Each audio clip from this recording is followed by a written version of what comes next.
অধ্যাপক এম শহীদুজ্জামান, আন্তর্জাতিক সম্পর্ক বিশ্লেষক, যুক্ত হয়েছেন আমাদের সাথে। অধ্যাপক এম শহীদুজ্জামান, আশা করি আপনি আমাকে শুনতে পাচ্ছেন এখন। এখন আমি শুনতে পাচ্ছি। জি, শুভ সকাল, ধন্যবাদ সময় দিয়েছেন আমাদেরকে। প্রথমে ছোট করে জানি আপনার পর্যবেক্ষণ কি এই দুই দেশের প্রধানমন্ত্রী হয়তো আজ আনুষ্ঠানিক শপথের পর ভারতের প্রধানমন্ত্রীর, তারপর হচ্ছে নিজেরা একটি একান্ত বৈঠকে অংশ নেবেন। আপনার কাছে একটু ছোট করে মন্তব্য শুনে নিতে চাই। ধন্যবাদ। হ্যাঁ, এটা খুব ইম্পর্টেন্ট, কেননা আমাদের বাংলাদেশের প্রধানমন্ত্রী বোধহয় সবচেয়ে আগে উপস্থিত হয়েছেন, তারপর শ্রীলঙ্কা, মালদ্বীপ। ইন্টারেস্টিংলি সবাই মালদ্বীপকে নিয়েই আলোচনা করছে, নেপাল, এরাই উপস্থিত হচ্ছে। তবে দুই দেশের, বাংলাদেশ আর ভারতের মধ্যে আলোচনা হওয়ার চেয়ে আরো বেশি গুরুত্বপূর্ণ হচ্ছে যে মোদির বাস্তবতাটা কি। আপাত দৃষ্টিতে তিনি এখন শপথ নিচ্ছেন ঠিকই আজকে, এবং সেখানে তার দুই মিত্র উপস্থিত থাকছেন। এখানে আমরা দেখতে পাচ্ছি যে এটা মোদি কিন্তু এটাকে বলছে আমাদের সরকার, আমাদের মিত্রদের মিলে যে সরকার। এবং আজকে ক্যাবিনেট পুরাটা শপথ নেবে না, তবে যারা গুরুত্বপূর্ণ তার সহযোগী, যেমন অমিত শাহ, তারপর অন্যান্য ডিফেন্স মিনিস্টার, ফিনান্স মিনিস্টার যারা ছিলেন, তারা সবাই শপথ নেবে। আন্ডারলাইং টেনশনসগুলো খুব গভীর। নরেন্দ্র মোদীর অবস্থান আপাত দৃষ্টিতে হয়তো উনি আজকে একটা সুদৃঢ়ভাবে হয়তো তিনি প্রধানমন্ত্রীর পদে দাঁড়াচ্ছেন, কিন্তু যারা এসছে তাদের মধ্যে কিন্তু কোনো পশ্চিমা দেশের নেতা নেই। চীন, পাকিস্তান, আফগানিস্তানের মতো প্রতিবেশীদেরকে আমন্ত্রণ জানানো হয়নি, রাশিয়ার থেকেও কেউ আসছে না, পশ্চিমা বিশ্ব থেকে কেউ আসেনি। শুধু কাছের ভারত মহাসাগরের উপকূলীয় কয়েকটা দেশ, তারাই শুধু ওইখানে উপস্থিত হয়েছে আজকে এই অনুষ্ঠানে। সবচেয়ে গুরুত্বপূর্ণ দিক হচ্ছে যে নরেন্দ্র মোদী কিভাবে বিরোধী দলের মোকাবেলা করবেন, কেননা বিরোধী দল এখন অত্যন্ত শক্তিশালী একটা অবস্থানে চলে এসছে। রাহুল গান্ধী পার্লামেন্টে প্রতিনিধিত্ব করবেন বিরোধী দলের, মিসেস সোনিয়া গান্ধী কংগ্রেস পার্টির পার্লামেন্টারি লিডার হয়েছেন, এবং অন্যান্য যারা বিরোধী দলে রয়েছেন তারা অত্যন্ত সুদৃঢ় শক্ত অবস্থান, এরকম কখনো আগে দেখা যায়নি। অপরদিকে নরেন্দ্র মোদীর যে মূল ঘাঁটি উত্তরপ্রদেশ, সেখানে তিনি সংখ্যাগরিষ্ঠ সমর্থন পাননি। আদি যোগীন্দ্রনাথ, যিনি চিফ মিনিস্টার, তার সাথেও তার একটা বড় দূরত্ব হয়েছে। যেখানে অযোধ্যায় তিনি মন্দির গড়েছেন, সেখানেই বিজেপির পরাজয় ঘটেছে, এবং অত্যন্ত গুরুত্বপূর্ণ কিছু আসনে বিজেপি উত্তরপ্রদেশে পিছিয়ে আছে। কাজে উত্তরপ্রদেশ যদি এখন বিজেপির নিয়ন্ত্রণে না থাকে, তাহলে নরেন্দ্র মোদীর পক্ষে কোনো শক্তিশালী সরকার চালানো কঠিন হবে। এই প্রেক্ষাপটে বাংলাদেশের সাথে ভারতের যে এখন দ্বিপাক্ষিক আলোচনা হবে, সেটা খুব বেশি অর্থপূর্ণ হবে বলে আমার মনে হয় না, কেননা প্রধানমন্ত্রী তো ভারত সফরের পরই চীন যাচ্ছে, এবং এটাই হয়তো ভারতকে বেশি উদ্বিগ্ন করবে, এবং নরেন্দ্র মোদী হয়তো এই বিষয়টা উত্থাপন করবে। তবে উত্থাপন করলেও তার পেছনে যে অতীতে যে ধরনের শক্তি ছিল, সমর্থন ছিল, সেটার বড় রকমের অভাব রয়েছে। আর তাছাড়া পররাষ্ট্রমন্ত্রীও এখনো অ্যাপয়েন্টেড হয়নি। খুব সম্ভবত যিনি ছিলেন তিনি পররাষ্ট্রমন্ত্রী হবেন।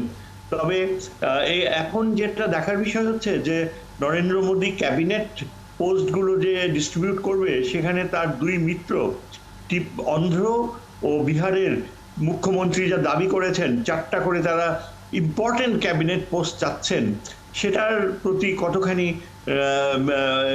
অ্যাকসেপ্টেন্স দেবে। শোনা যাচ্ছে যে হয়তো খুব বেশি হলে একটা পদ দেবে, তাও খুব বেশি গুরুত্বপূর্ণ পদ দেওয়া সম্ভব হবে না, কারণ বিজেপির মধ্যেই একটা বড় রকমের প্রতিযোগিতা চলছে যে কারা কোন ক্যাবিনেট পজিশন পাবে। তারপরেই আসল খেলা শুরু হবে যে দুই মিত্র কিভাবে সেটা নেবে।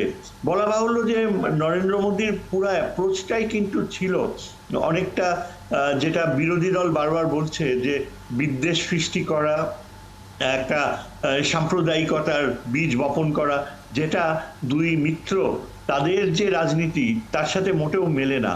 অন্ধ্রপ্রদেশের চন্দ্রবাবু নাইডু, তিনি কিন্তু একেবারেই সেকুলার এবং সত্যিকার অর্থেই তার যে দীর্ঘ এবং রাজনৈতিক তাদেরকে জীবন, তো আসলে জোটে সেখানে টানা হয়েছে সরকার গঠন করবার জন্য, এবং রীতিমতো আমরা এবার দেখেছি যে তাদের কাছ থেকে একেবারে লিখিতভাবে নরেন্দ্র মোদী নিয়েছেন যে তারা তাকে সমর্থন দেবেন। অর্থাৎ আপনার কাছে কি মনে হয়, কিছুক্ষণ আগে আপনি বলছিলেন যে কংগ্রেসের অবস্থা দিনকে দিন কিছুটা হলেও শক্তিশালী হচ্ছে, কারণ বিরোধী দলে তারা আছেন, যদিও এবারও তারা খুব একটা সরকার গঠন করার মতো আসলে অবস্থানে যেতে পারেননি, কিন্তু তারপরেও তাদের অবস্থান অনেক শক্তিশালী হচ্ছে। মোকাবেলা করা কি আসলে সহজ হবে? এবং এই যে আজকে শপথ অনুষ্ঠানে আপনি যেসব দেশের কথা উল্লেখ করেছেন, চীন থেকে শুরু করে রাশিয়া থেকে শুরু করে যেসব দেশগুলোর সাথে ভারতের ভালো এবং মন্দ দুই সম্পর্কই আছে, তারা যখন থাকছে না, বা নিশ্চয় তারাও এই বিষয়টি পর্যবেক্ষণ করছে, অর্থাৎ সম্পর্ক আন্তর্জাতিকভাবে ভারতের সাথে অন্যান্য দেশগুলোর কি কিছুটা হলেও অবনতি হয়েছে? তাই তো মনে হয়, কেননা ভারত কিন্তু সবসময় যে তার নেইবারহুড পলিসিকে প্রাধান্য দিয়েছে, এবং স্পেশালি সার্ক সদস্য দেশগুলোকে যেখানে সে সবসময় পাশে রেখে গুরুত্ব দিয়েছে, সেখানে দুইটা সার্কের ইম্পর্টেন্ট দেশ পাকিস্তান ও আফগানিস্তান, এই দুই দেশকে আমন্ত্রণ জানানো হয়নি, এবং এটা খুব একটা ভালো ইঙ্গিত দিচ্ছে না, কেননা এটা একটা ডিসক্রিমিনেটরি সিচুয়েশন তৈরি করছে। প্রথমেই নরেন্দ্র মোদী একটা বিভেদের বীজ বপন করছে।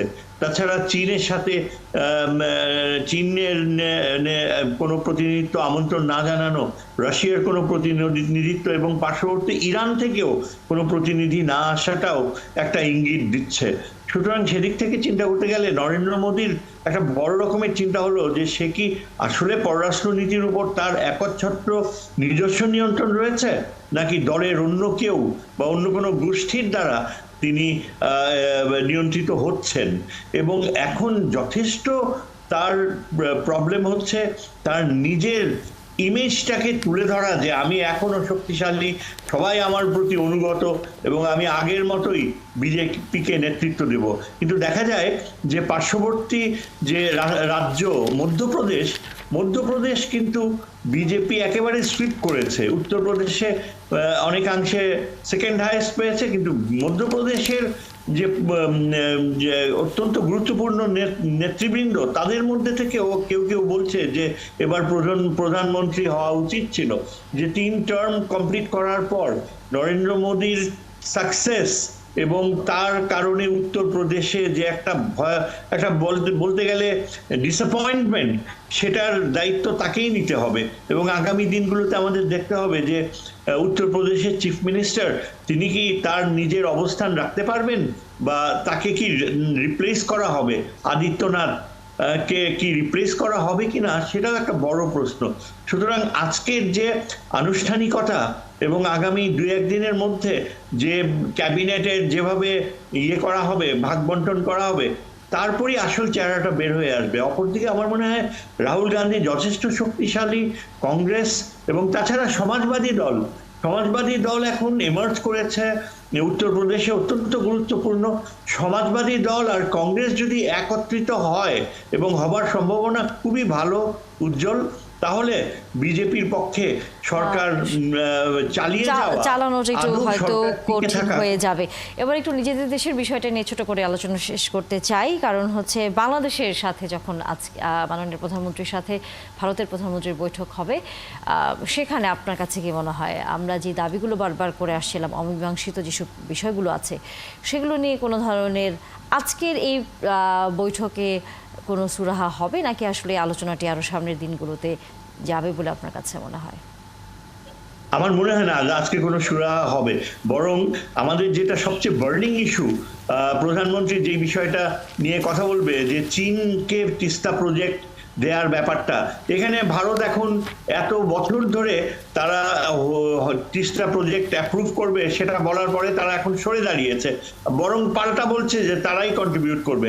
আমার মনে হয় না যে নরেন্দ্র মোদীর এমন কোনো পজিশন রয়েছে যে তিস্তার ব্যাপারে তার যে আগের ঘোষণা নীতি, যে চীন না করে আমরাই ফিনান্স করব, এটা কখনো সম্ভব হবে না, এবং আমার মনে হয় না বাংলাদেশ সেটা কোনোভাবেই অ্যাকসেপ্ট করবে। বরং হয়তো দেখা যাবে এছাড়াও অধ্যাপক এম শহীদুজ্জামান, আসলে আলোচনা হয়তো আর একটু দীর্ঘায়িত হলে ভালো হতো, কিন্তু সময় স্বল্পতার কারণে সম্ভব হচ্ছে না।